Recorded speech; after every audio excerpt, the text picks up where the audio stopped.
degree फरायबायमोन मास मोननैसो जाबाय नामा मास मोनसेयाव बेसे जाखादों बिदि जाखादों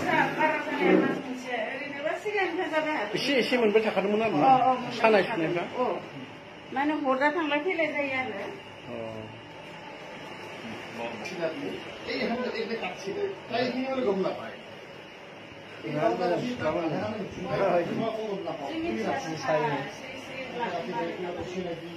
थारमाने बेलेगजों हाबा जादोंमोन मा जायगायाव हा शिबसागराव हारसा मानसि ओमफ्राय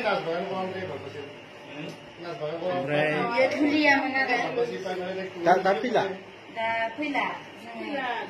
गारबाय नामा हारसाजों एक्सुलि बारा गावनो थाङा होनदोंमोन गोसोखौ दसेनो सनसल खालामना बेखौथ' खिजानि न'नि मानसियानो खालामदों मुलि नङाबाथ' बिदि जायाना फकसमोन हाबा जानाय बेसे जाखोमोन हाबा जानाया बारा गोबाव जायाखै 9 मास 9 मास जाबाय बा 9 मासावनो बिदि खालामबाय 9 माससिम 9 मासावनो जुदि बिदि बेमार जाबायबा बिदि जों लाना फैदों सिरियास जानायाव কিন্তু দাঁড়িয়ে স্পষ্ট দাঁড়িয়ে এই গাঠি গাছি নালাগিছে না নানান ধৰণৰ বেমাৰী আমি পাই আছো তো এইবিলাক কেছ নহয় কত চিৰিয়াছ কাপোৰ চানি চব জ্বলি যায় এনেকুৱা আমি পাইছো নিজে চলে নিজে মেরে না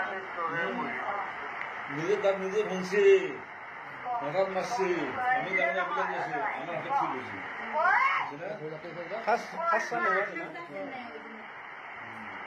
মানে তাই রাখি আমি তো দোকানে তাই সুস্থ আছে তাই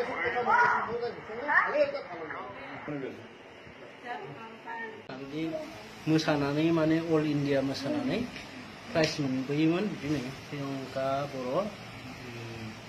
अल इन्डिया नैबेथ' तामिलनाडु नामालै प्रियंका बर' थारमाने मोसानानै बिदि प्राइज मोनबोयो बिसोरो बेखौनो बिदि खालामदों माफोर प्रियंका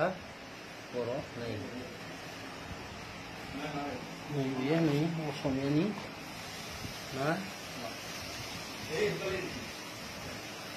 आंथ' नाम गैया बेयाव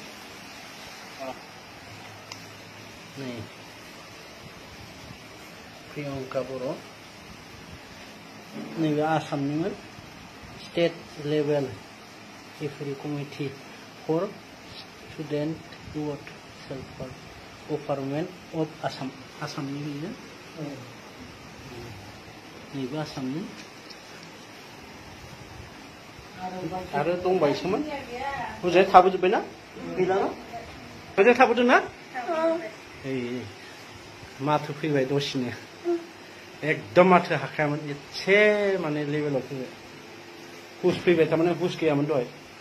एसे एनै रायज्लायनो रोंबाय फैबाय नैबे दैया मा गोलैजोब्बाय मोनालायबाय जोङो बेमार नायनाया बेमारा सिखाद प्रियंका सिखाद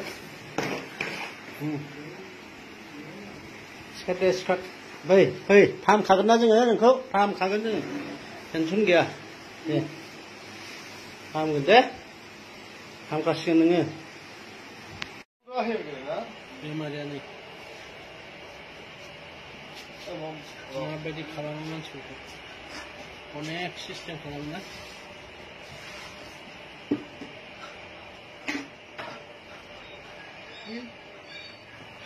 जिराय मा जालायखो